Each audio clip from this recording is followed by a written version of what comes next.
ॐ अज्ञानतिमिरान्धस्य ज्ञानाञ्जनशलाकया चक्षुर्मिलितं येन तस्मै श्रीगुरुवे नमः।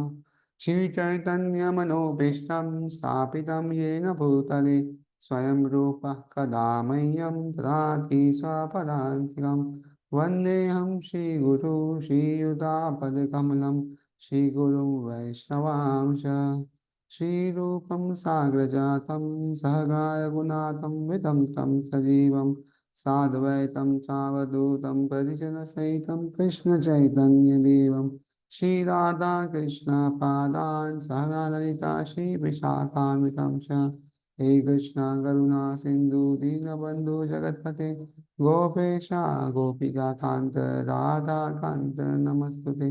तप्त कांचन गौरांगी राधे वृंदावनेश्वरी वृषभानुसुते देवी प्रणमामि हरिप्रिये। वाञ्छाकल्पतरुभ्यश्च कृपा सिन्धुभ्य एव च पतितानां पावनेभ्यो वैष्णवेभ्यो नमो नमः। जय श्री कृष्ण चैतन्य प्रभु नित्यानंद श्री अद्वैत गदाधर श्रीवासादि गौर भक्तवृंद। हरे Krishna Krishna Krishna Hare Hare Hare Ram Ram Ram Hare Hare. So Hare Krishna, welcome all for today's Bhagavad Gita class on chapter number 4. So in chapter 4, we saw how Krishna gave this transcendental knowledge to Sun God and how it is passed by succession. Then it got broken.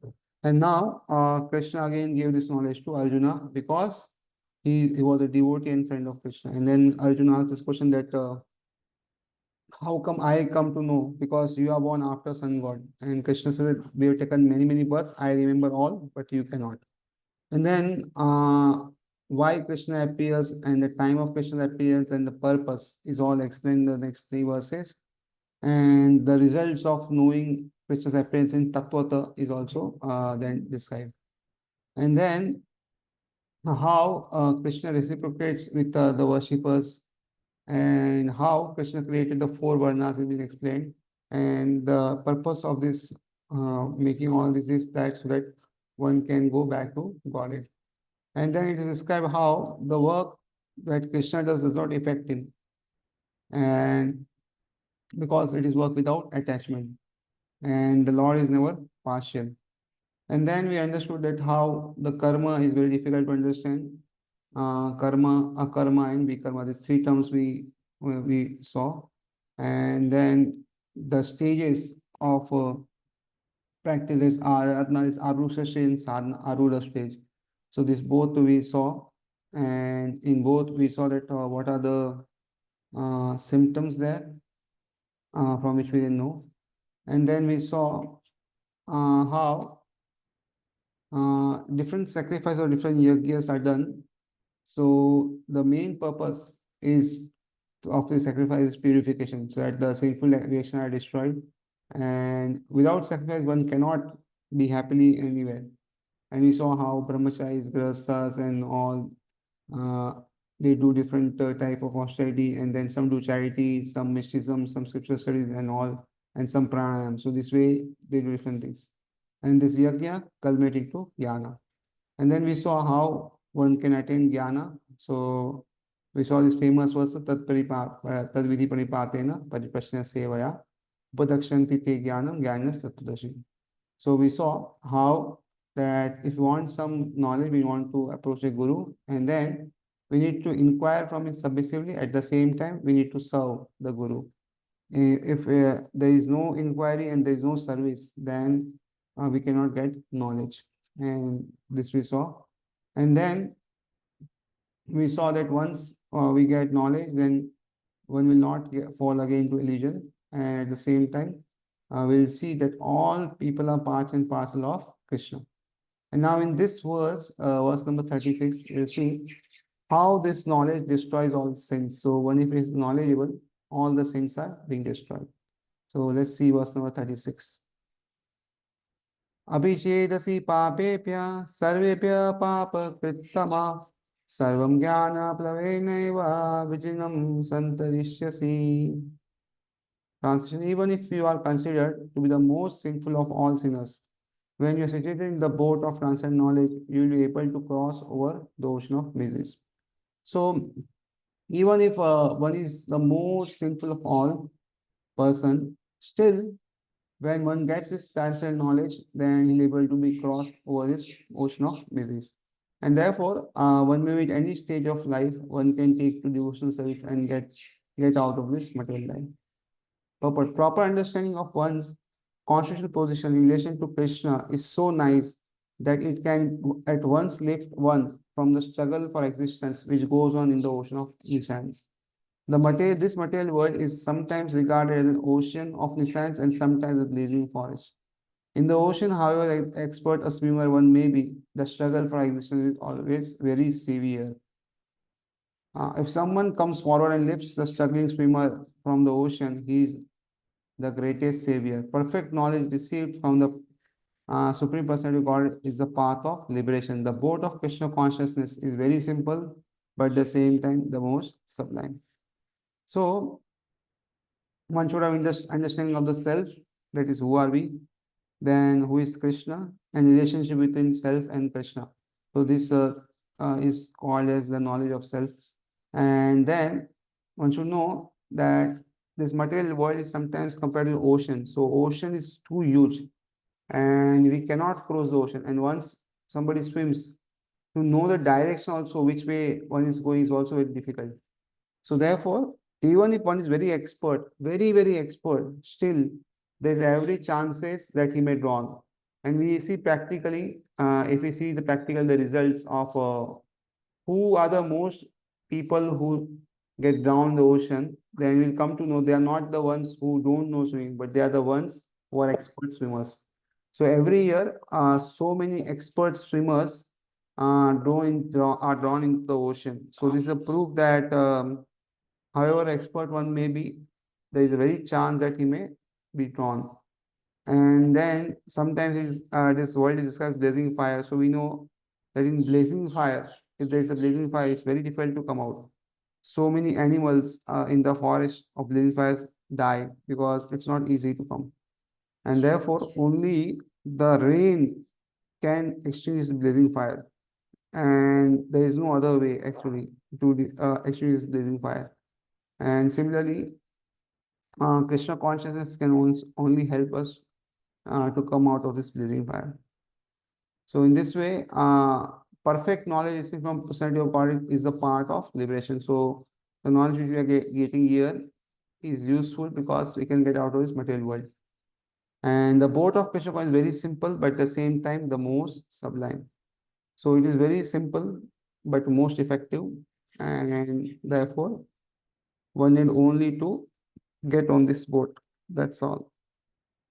And then now in verse number 37, it will say that it also destroys all the reactions.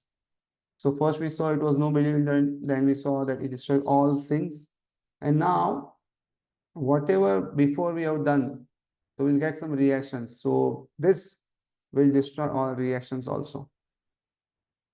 So let's see verse number 37. यथा इदांसि समिद्धो अग्नि भस्मसात् कुरुते अर्जुनो ज्ञानाग्नि सर्वकर्माणि भस्मसात् कुरुते तथा. As the blazing fire turns firewood to ashes, O Arjuna, so the fire of knowledge burns to ashes all reaction to material activities. So we know that if there is a blazing fire, whatever wood we put into blazing fire, it will directly turn to ashes. And we have seen this so many times. And similarly, so when there is a fire of knowledge, what will happen? All reactions of material activities will turn to ashes when we have this perfect knowledge. Perfect knowledge of the self and super self, and the relationship is compared here into fire. This fire not only burns up the reactions to the impious activities, but also reactions to the pious activities, turning them to ashes. So it is very important to know that the fire not only burns the reaction to impious, but also to pious activities. So sometimes people are afraid that, okay, we need to burn up impious activities, but why pious also? So in order to get out of this material world, to get liberated, one needs to get out of all reactions, whether good or bad. And therefore, when we are neutral, there are no good reactions or not bad, then only we can go back to Godhead. And therefore, not only impasse activity, but also pious activities needs to be finished before we are eligible to go to back to Godhead. And therefore, it is very much required. And therefore, in Krishna consciousness, we do not go for doing good things or bad things. What we do is do bhakti. So bhakti is about dharma and adharma or good and bad things. So therefore, we are not after doing pious activities. We are not after doing impious activities. We are after only pleasing Krishna. So whatever pleases Krishna, we do. And if something is pleasing Krishna and it is not pious or impious, we don't matter much. So that is how the things are. And that is a law we are all attracted to. So if Krishna is pleased, then a person can do anything. If Krishna is not pleased, then person will not do anything. So this is the only criteria. Uh, like we saw in Chaitanya Charitamrita, pastime comes from Madhavendra Puri. So Madhavendra Puri himself was a very big renunciate, and he was such a renunciate that he would not eat anything unless it comes by his own. Means he was not ask anybody. If somebody without asking him gives him some food, then he will take. Otherwise, he will not take. Sometimes he would go hungry for 3, 4, 5 days. We don't know till the time the food comes his own. And it is not that he was very much sad when food didn't come. No, he used to chant whole day and night and sleep sometimes. He was always in ecstasy. And but Lord, when gave him order to bring Chandan, he went to the such an extreme that he begged Chandan and brought it to back. So in this way, we see that devotees do anything for Krishna, for themselves, they will not do anything. There are many stages of reaction. Reaction in the making, reaction fructifying, reaction already achieved, and reaction in the priori. So when we do certain things now, there are a reaction which we get. So some reaction we are already facing now, like the birth we got, the money which we are getting, the shape, the color, and the height, and whatever we are having now. So it's all the reaction of previous activities which we got. Then the reaction which will get rest now in the future. So it is just in making. So it will just will get. And then some reaction are the seed form. So seed form is not fructified, and it will take some time that the seed will germinate and some the sapling or something come out. So it will take some time. And some reactions will not get in this lifetime only. So they are reserved for next lifetime. Because to get that reaction, there are certain conditions to be fulfilled, which will take lot of time. So actually, what Acharya says, we have this mustard seeds. So if we have around 50 kg sack of mustard seeds, so that is the karma which we have. And what we bring in this lifetime is only a handful of fistful of the karma. That's all. So others will get in some next lifetime or something. And that is how things are. And from that fistful also what we bring in this lifetime, what reactions we make in this lifetime are huge. So only in human form of life, this karma works actually. This karma works only in human form of life. In all the other forms of life, like animals, plants and all, they are just reaping the results of the karma, nothing else. But in human form of life, new karma are being built or new karma are being done. Even the demigod life, the demigods, they are also reaping the karma which we had done before. The pious karma, they are just exhausting. Even in the hell, what is done is the impious karma or the impious activities are being exhausted. So only in this Bhumandal, the earth planet is the one where all the karmas are being generated. In all the other places, what is happening? These karmas are being exhausted. So therefore, we should understand, and that also in human form. So that we should understand that the human form life, what we have is very short, but the number or the limit of karma which we occur in this short span of lifetime is very, very huge number. And therefore, we should be very careful of what we are doing and what we are not doing. So people would like to enjoy nowadays, and for enjoyment, they do lot of things which is not moral or not good, and they say nothing is happening. So nothing is happening as of now because in human form of life, what is happening is the previous karma which we had, we are just facing that, and now what we are generating, it will take time to fructify. So only time is waiting, and once this human form of life is gone, then the number of the punishment and the number of hells which one will go, actually we cannot imagine due to the activities which are done by people nowadays. And why does one does not get reaction immediately is Krishna wants to give us chance to rectify. Krishna wants us to give some chances so that one may think that, oh, what I'm doing is bad, or let me rectify and therefore change. So, and therefore one doesn't get a reaction immediately, but there is some time gap between the things which are done and the reaction which one gets. And therefore, one should not mistake that I am doing so much things, but I am getting no reaction, and therefore, actually, there is no karma, there is no law or something. No, this is not the case, and is not the way. Once the cycle will start, then it will be very difficult for oneself to even rectify the things, and therefore, one should try that one does not do any wrong things, does not kill animals, or does not do intoxication and other things, and no other sinful activities one does.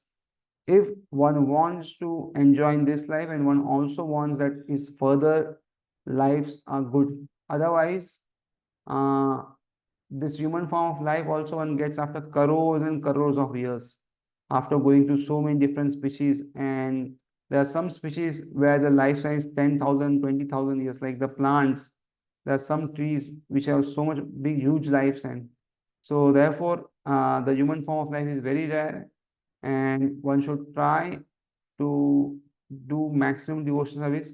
And these four types of things, the reaction, the making, the fructifying, then already achieved, and in the priority. So we should be taking care that minimum the reactions are being done, but more bhakti is done.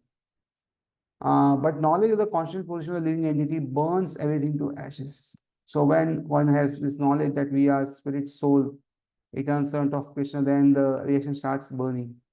When one is complete knowledge, all reactions, both a priori and posteriori, are consumed. So complete knowledge means what? That one knows that one is eternal servant of Krishna, and one acts in that knowledge. That is complete knowledge. That is, one does devotional service. So one when does devotional service, what happens is, first of the all the reaction which are going to come in future lives will be destroyed first. So which are not being in the seed form, or which are not actually come forth in this life, first they will be destroyed. After they are destroyed, then the seed form and all is destroyed. And the current reaction what we are facing will be destroyed at the last, because it's already fructified and we are anyways facing it. So they are the last ones to go. And therefore, many times when we do bhakti, we don't see any tangible change in ourselves, because what's happening is our previous baggages of so many karmas are being destroyed first, which we even don't know they exist, because which we have not brought here in this lifetime at this point of time. And therefore, it takes a lot of time to destroy the whole thing, because it's a big sack of 50 kg. And what we have brought is only fistful or handful here in this life. So that big bag of 50 kg, like mustard seeds, like mustard seed, one seed, like one karma, big karma. So they are being destroyed gradually, one by one, one by one. So one should have patience, lot of patience while doing bhakti, and should understand this thing, and should have faith in scriptures, that he is making progress, he or she is making progress, because all the reactions to his previous karma are being destroyed, but visible changes are not there, because the karmas which are not yet 55 are all first destroyed, and then time will come when the present karmas which are facing will also be destroyed. But till that point of time, we should wait and do the needful. When one is in complete knowledge, all reactions, both the prior and post, are destroyed. In the Vedas, Brihad Aranyaka Upanishad 4.4.22 is stated, Ubhe Uhay Vaisya Ete Tarati Amrita Sadhav Asadhuni. One overcomes both the pious and impious reactions of birth. Then in verse number 38, it is told that this knowledge is the purest. Nahi jnanena sadrisham pavitram iha vidyate Dvatsvayam yoga samsiddha kalena atmani vindati. In this world, there is nothing so sublime and pure as transcendental knowledge. Such knowledge is the mature truth of all mysticism, and one who has become accomplished in the practice of devotional service enjoys this knowledge within himself in due course of time.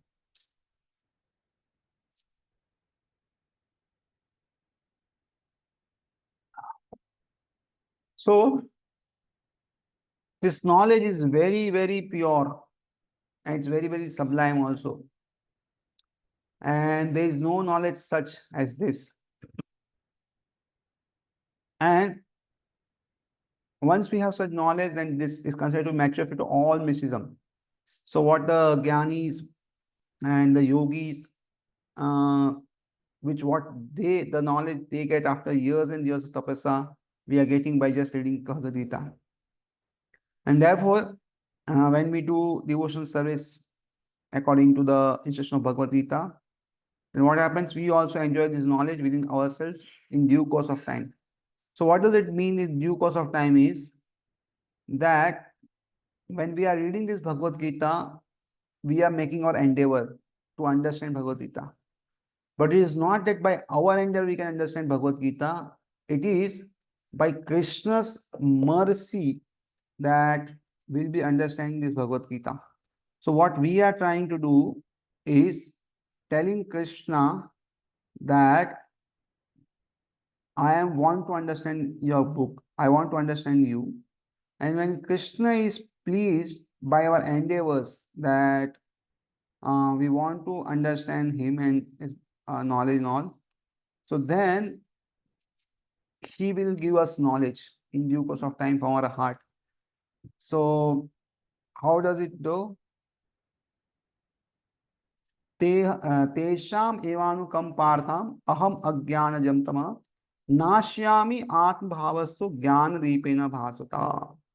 So Krishna says, to show them special mercy, I dwelling in the hearts, destroy with the shining lamp of knowledge the darkness born of ignorance.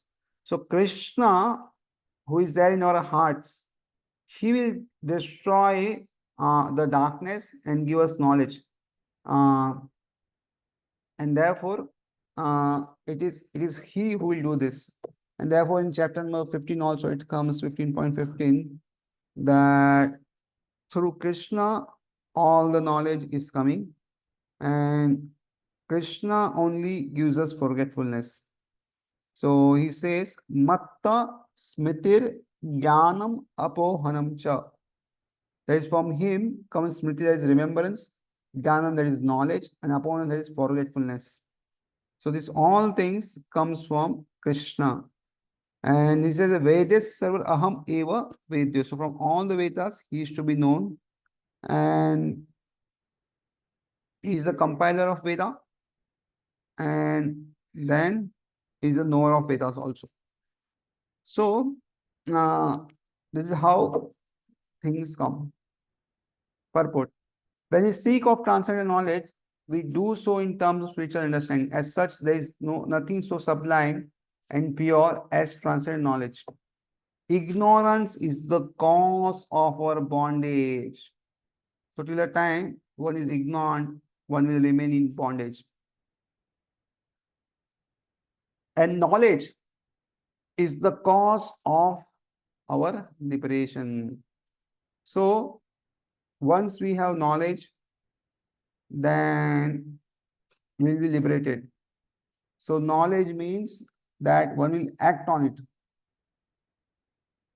Knowledge means that one will do something with it. It's not just theoretical knowledge, it's not just gyan, it is vignan. That is realized knowledge. So when one is realizing knowledge, then what will happen is one will be out of this material world. This knowledge is a mature fruit of devotional service. And when one is situated in transcendent knowledge, he did not search for peace elsewhere, for he enjoys peace within himself. In other words, this knowledge and peace culminate in Krishna consciousness. This is the last word in the Bhagavad Gita. So, when one has this knowledge, what happens is he did not search for peace elsewhere because the peace comes from himself. And therefore, we can get material facilities as we want. We can get new car, we can get new house, we can get so many new things. But that all will not give us satisfaction. That all will not give us peace because the peace and satisfaction is coming from inside. So material comforts can help us in some way, but real happiness cannot be derived by improving economic comforts or whatever we may say. It only comes by practicing Krishna consciousness. So that is how it should be done, because Krishna is sitting in our heart, and when Krishna is pleased, he gives us satisfaction, and that is what maintains us. Others not will not maintain us.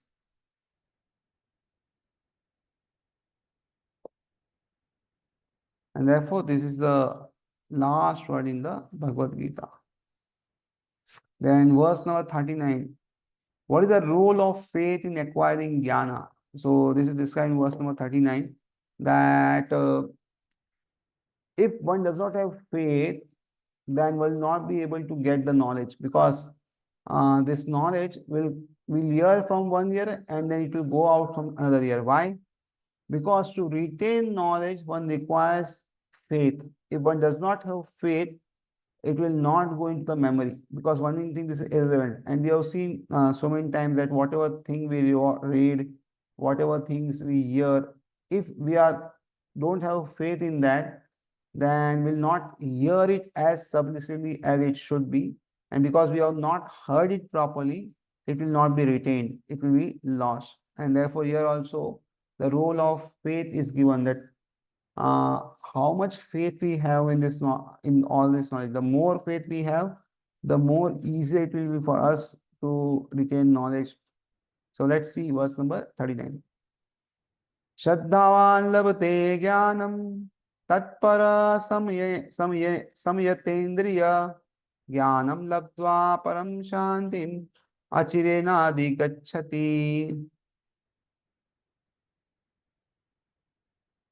A faithful man who is dedicated to transcend knowledge and who subdues his senses is eligible to achieve such knowledge, and having achieved it, he quickly attains the supreme spiritual peace.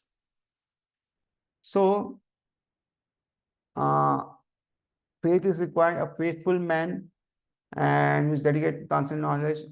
And second is who subdue his senses. So, these material senses need to be subdued in due course of time, so that we can get more spiritual knowledge. Till the time our material senses are very active, it's not easy to gain spiritual knowledge. And therefore, Srila Rupa Goswami says in verse number 1 of Nectar of Instruction, Vacho Vegam, Mansa Krodegam, Jiva Vegam, Udarupastha Vegam. So he says that the senses need to be controlled, and it starts with tongue. So tongue has two things to do. One is to take prasadam, and one is to vibrate the holy sound. So the time the tongue does this vibration of the holy name and taking Krishna, honoring the Krishna prasadam, then it will get purified. And if the tongue does not do this, then it will not get purified. It will take a long time. And therefore, the senses need to be subdued. And if the tongue is controlled, then all the other senses will be gradually controlled. But to control the tongue is the difficultest of all. And then solution is eligible to achieve such knowledge. So then one gets this knowledge, one retains such knowledge, and then he has achieved the speech. Purport. Such knowledge in Krishna consciousness can be achieved by a faithful person who believes firmly in Krishna. One is called a faithful man who thinks that simply by acting in Krishna consciousness he can attain the highest perfection. So many times we think that we say that we should have faith in devotional practices. So what does faith mean? What is the definition of faith? So here it is written, one who is faithful man, one is called a faithful man who thinks that simply by acting in Krishna consciousness he can attain the highest perfection. So faith means that having a firm conviction that simply by acting in Krishna consciousness, that is by doing a devotional service, one can attain the highest perfection in life, that one need not do any other things to attain perfection in life. Only bhakti is enough. Krishna bhakti is enough to get the highest perfection. And therefore, this is very important to know that when one does work for Krishna, when one does anything for Krishna, he should have this faith that Krishna Bhakti Kaile Sarva Karma Krita Haya. This is the Sanskrit translation of this word. And one is called a faithful man who thinks that simply by acting Krishna consciousness he can attain highest perfection. So this should be there. Otherwise, one will not get the whole benefit of what one is doing, that chanting, hearing, or whatever is done without faith will not produce results. If one wants that one get results, one should hear with faith. And therefore, we see that there are so many people who hear for a long time Krishna Katha and all, but there is not any visible change. Why there is no visible change? Because they are hearing as a pious activity, that doing some pious thing, but they do not have faith in the words of Krishna. And therefore, because of not having faith in the words of Krishna, they do not act on the instruction of Krishna. And because of not acting according to the instruction of Krishna, one does not progress on the path of devotional service. So this faith is attained by the discharge of devotions and by chanting Hare Krishna, Krishna Krishna, Hare Hare, Hare Ram, Ram Ram, Hare. So by chanting the Hare Krishna mantra, there are so many benefits. One of the benefits of Hare Krishna, chanting Hare Krishna mantra is developing faith in Guru. So when one chants Hare Krishna mantra, what happens is gradually he develops faith in Guru, he develops faith in Shastras, he develops faith in Krishna. And this Hare Krishna mantra is the Yugal mantra, where this Hare is Hara actually. Hara means Hara is the name of Radharani. Srimati Radharani, one name is Hara. So Hara means one who takes away the misery. Therefore, it's called Hara. That is one who takes away all the misery.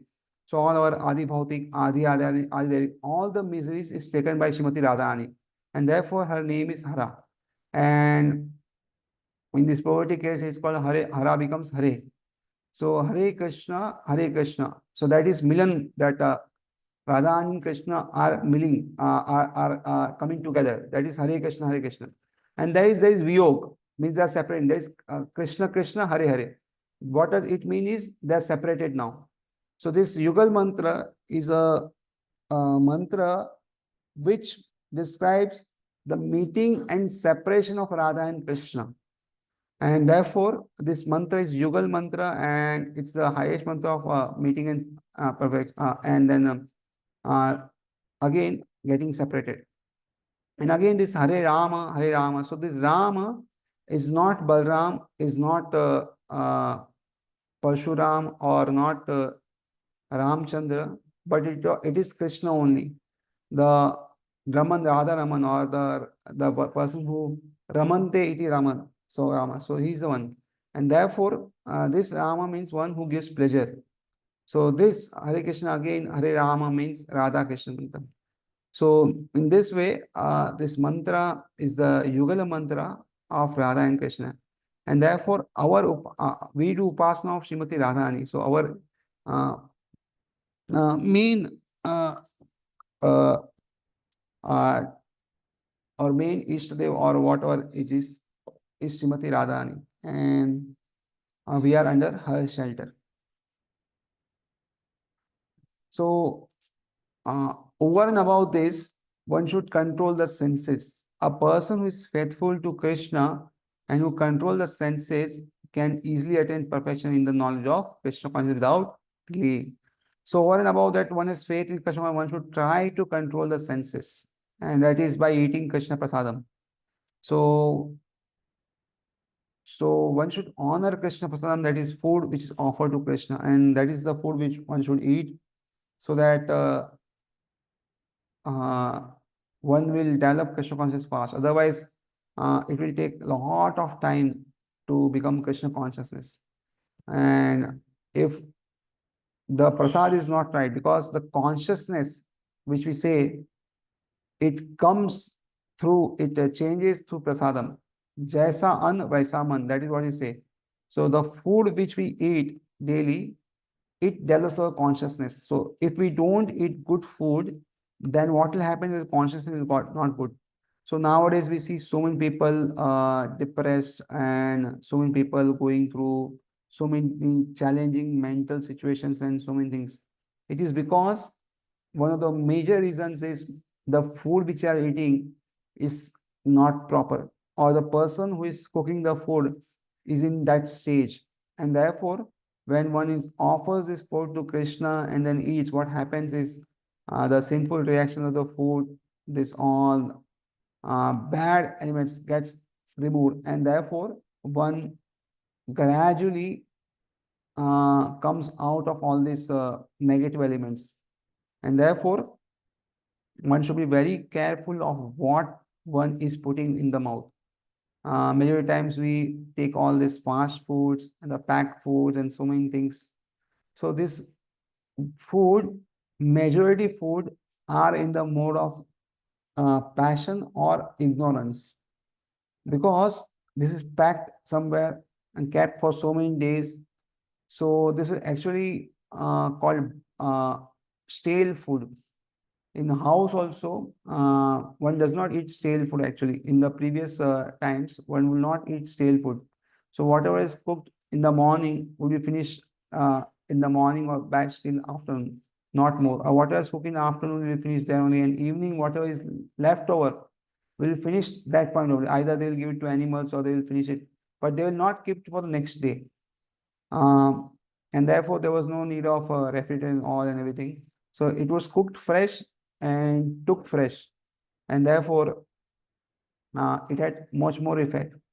And this is a food in the mode of goodness. So for food in the mode of goodness should be eaten within 3 hours after it is made, and therefore it is in the mode of goodness. But prasadam does not have such limitations. So if one offers the food to Krishna, then if when it is delayed, then it has good effect. So therefore, it is very important that one should control the senses and all other senses also, like what we see, what we hear, what we smell, and what we touch should be all Krishna consciousness. Otherwise, everything will irritate us and will not be able to perform bhakti nicely. A person who is faithful to Krishna and controls this can easily attain perfection. So easily attain perfection in the knowledge of Krishna consciousness without delay. It's a very important line, that one is faithful to Krishna and one who controls senses. So what happens is, can easily attain perfection in knowledge. So one will attain knowledge of Krishna, and that also without delay. So very fast. So knowledge also will attain very fast. So this is what the result is. Now, in verse number 40 is when who cannot attain this knowledge. who are the persons who are deprived of this knowledge. So one who does not have faith, because in the last verse we saw that one who has faith, they can get this knowledge. But one who does not have faith, what happens to them? So let's see verse number 40. Ajnanascha ashaddanascha samshayatma vinashyati nayam lokosti na paro na sukam samsayatmana. So agya means one who is fool, and ashadana means one who does not have faith in revealed scriptures. And samshaya means one who has doubt, who is doubting person, who always doubt, oh, whether this is right or not. So this samshayatma person is one person who will fall down from devotionalism. But ignorant and faithless person who have doubt the revealed scriptures do not attain God consciousness. They fall down. For a doubting soul, there is happiness neither in this world nor in the next. So the person who is ignorant is actually good. Faithless also can gain some faith. But one who is doubting in scriptures is the person who is in the most difficult situation, because one has read scriptures, one understands scriptures, but he doubts whether the scriptures will work for him or not. So he saw so many examples. It worked for Amrigari, it worked for people who are very sinful like Ajamila, or we know that it worked for Jagai Mada and all. But one thinks, oh, whether it will work for me or not. So therefore, the person who are doubtful person, that who doubt the scriptures, they are the person who are the most, I can say, unfortunate person. For them, to attain God consciousness is very difficult, and therefore they don't have happiness in this world also and the next. Purport. Out of many standard and authoritative real scriptures, the Bhagavad Gita is the best. Person who are almost like animals, have no faith or knowledge of, can cite passages from the revealed scriptures, have actually no faith in these words. And even though others may have faith in scriptures like Bhagavad Gita, they do not believe in the worship of Supreme Personality Godhead, Sri Krishna. Such persons cannot have any standing in the Krishna consciousness. So first person are who have no faith in scriptures, and they are not good. Second is one has knowledge, one can cite the scriptures also, but has no faith in these words. So they do not have any faith in words that whether this works or not. And therefore,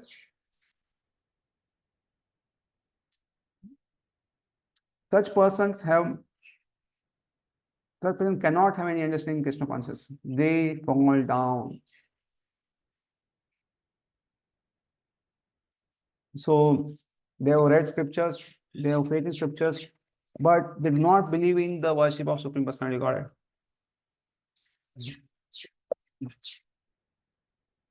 So these are people who will say that we should not worship Supreme Personality Godhead, but something within the Supreme Personality or Krishna, some Brahman or something they concoct. So these people are the most unfortunate persons. They'll fall down. Out of all above mentioned persons, those who have no faith and are always doubtful make no progress at all. Men without faith in God and His revealed word find no good in this world, nor in the next. For them, there is no happiness whatsoever. One should therefore follow the principles of real scriptures with faith and thereby be raised on the platform of knowledge. So this faith is very important element in devotional service. If we do anything without faith, we'll get zero results. It's not that if we do without faith, we'll get some results. No, zero results. Whatever we do in devotional ways, we should do it with faith that the devotional ways which we are doing will help us to progress further in our Krishna consciousness. It will help us further to come close to Lord. If one does not have such faith, then merely doing activities will not be of much help. And therefore, one should try to develop faith in whatever one does.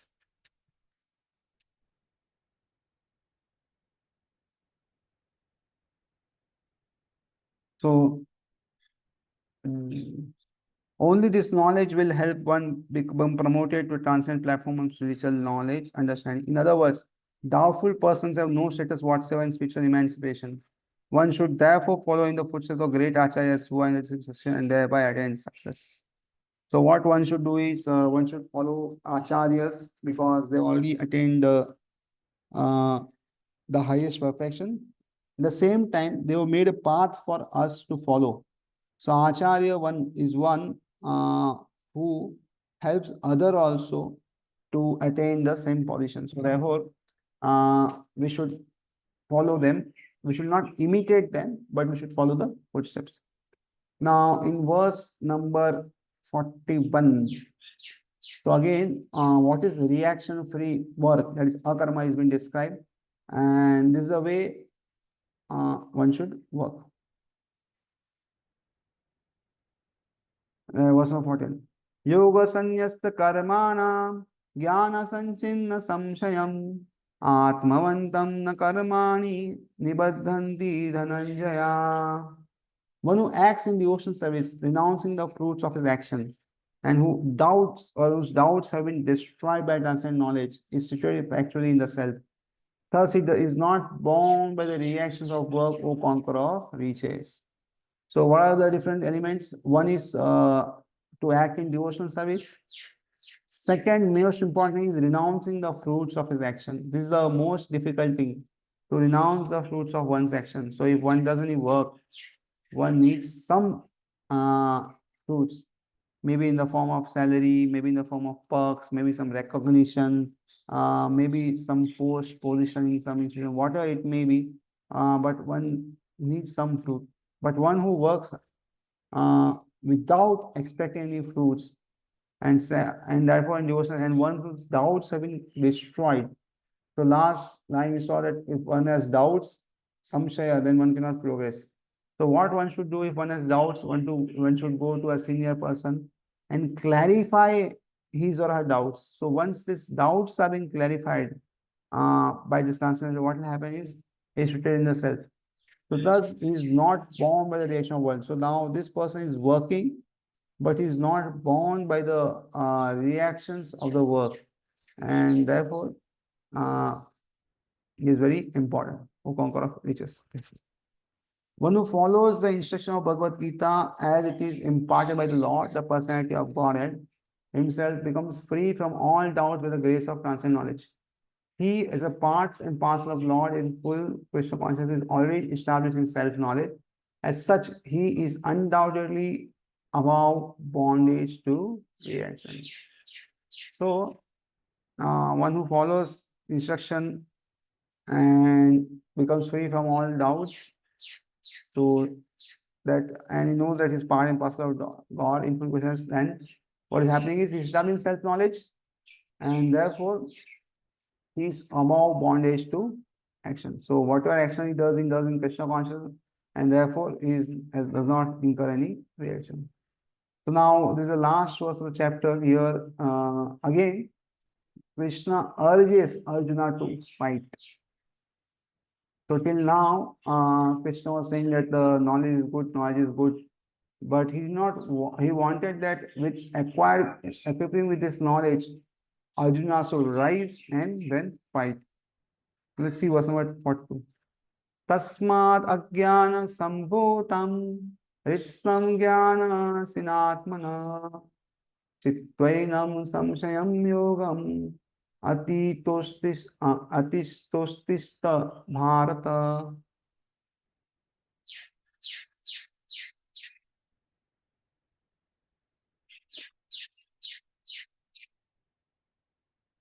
Therefore, the doubts which have arisen in your heart out of ignorance should be slashed by the weapon of knowledge. Armed with yoga, O Bharata, stand and fight. So, whatever doubts you have in the heart, so which are out of ignorance, should be slashed by the weapon of knowledge. So, whatever doubts we have is always because of ignorance. In mode of goodness, there is no doubts, and therefore, it should be slash. So we should ask some questions, 11 questions, and get it clarified. If there are some doubts, it will be difficult for us to proceed devotional service. And an arm in yoga, O Bharata, stand and fight. So here Krishna is saying that, oh, please come up and fight.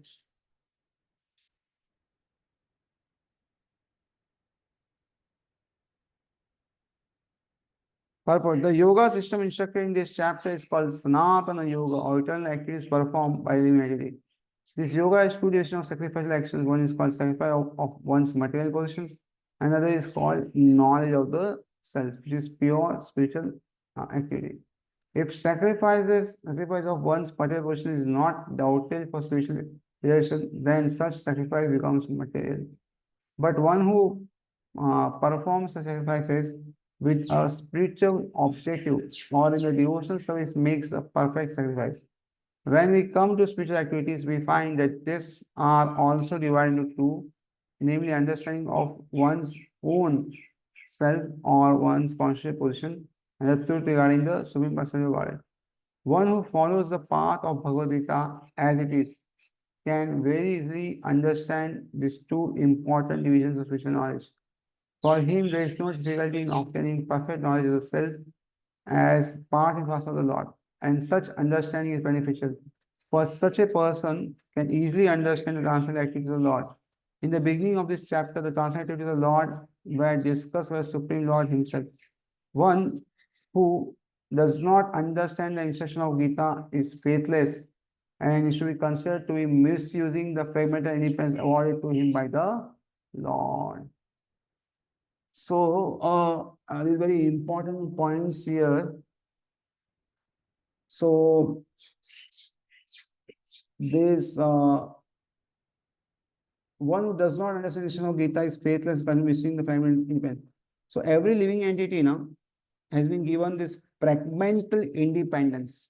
So, it's not complete independence, but in terms of devotional service, Krishna does not force any living entity to come to him.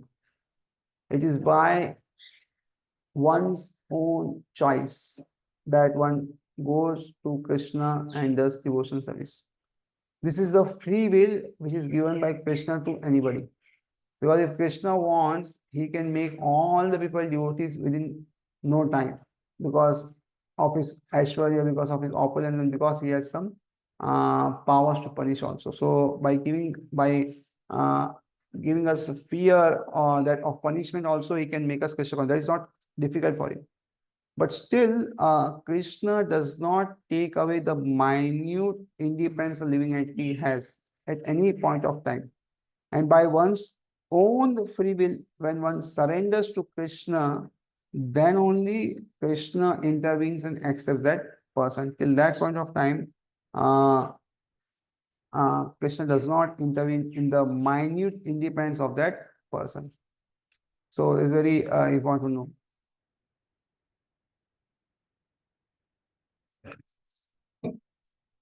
In spite of such instructions, one who does not understand the real nature of the Lord as his eternal, blissful, all-knowing personality of God is certainly fool number one. So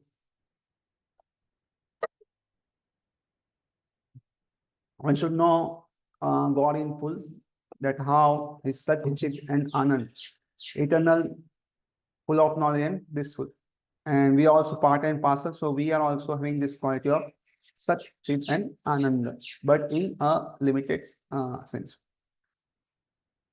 Ignorance can be removed by gradual acceptance of principles of Krishna consciousness. Krishna consciousness awakened by different types of sacrifices to demigods, sacrifice to Brahman, sacrificing celibacy in household life, in controlling the senses, in practicing mystic yoga, in penance, in foregoing material possessions, in studying the Vedas, and in partaking of social institution called Varnashrama Dharma. So, one should awaken Krishna consciousness, and there are different ways to awaken Krishna consciousness. Some are very slow and some are very fast. So directly doing bhakti, that is chanting his holy name in all our fastest. Otherwise, to do sacrifices and to do follow some varnashram dharma of doing some charity and doing the work according to one varna and like this is a slow process. It also awakens Krishna consciousness, but in a very slow manner. And therefore, this varnashrama system was followed in the Satyuga and all times. In now times, it's not so easy to follow this varnashrama dharma. But varnashrama dharma was all meant that one should gradually develop Krishna consciousness and go back to college. This was the only motive of having this varnashrama dharma.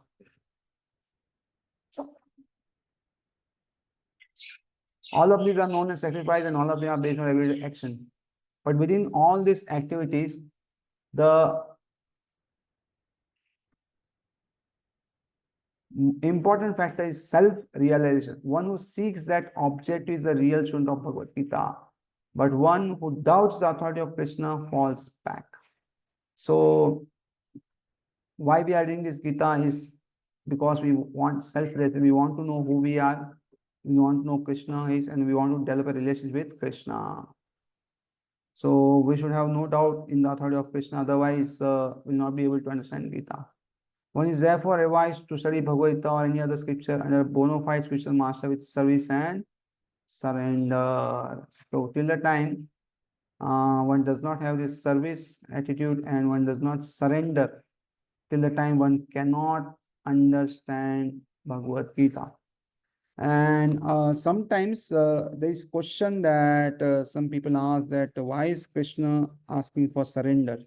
Is it not a tall order, or is not Krishna a very egoistic person that he wants surrender all?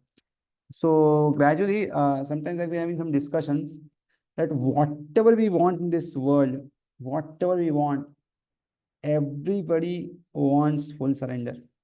Suppose somebody is learning, somebody is a student and is studying in either engineering college or commerce college or any other college. So what does first thing happen is one needs to take admission in that college.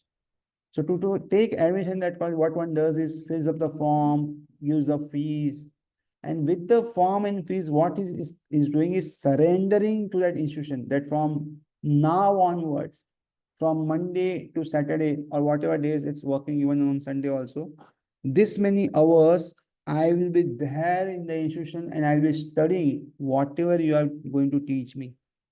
And for that, people are paying, and then people are the students are understanding the things.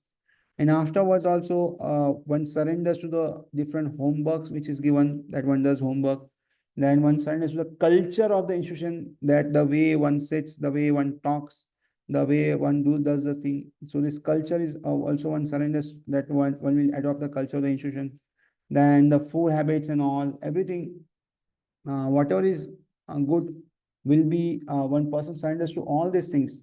Then one surrenders to the pattern of examination, the way that needs to the examination to be given, and the way the marks are given, the way the teachers are. So actually, if we see, surrender is an integral part of every person. Suppose one gets married, then one surrenders to the other person, maybe husband to wife and wife to husband. So they surrender to each other that I will do this part of the work, I will do this part of the work, and I will both do these things or something. So what is this? All surrender. So in this life, without surrender, nothing works actually. One doesn't get a degree. If one says that I will learn whatever I want, I write answers whatever I want, and but I want degree, this doesn't happen. So one will not get a degree, and therefore everybody wants surrender. Even the parents want the children should surrender to them. Why? If you ask parents why do you want that, they will say that we know the best for the student. The student is still young, is new, he doesn't know what is best, but we know the best, and therefore we want complete surrender of the child. And therefore, Krishna also says that I know what is best for you. I know what is good for you. You don't know. You may be doing some wrong things. You are wasting your time, but I know what is good. And therefore, if you surrender to me, then what will happen is I will tell you the best things. I will do the best for you. So therefore, this surrender is actually not a bad word and not a thing we don't know. The only thing is we surrender to so many different things and do not surrender to Krishna. If we surrender to Krishna, then all the other things will be gradually fall into place. Uh, okay, further. Mm.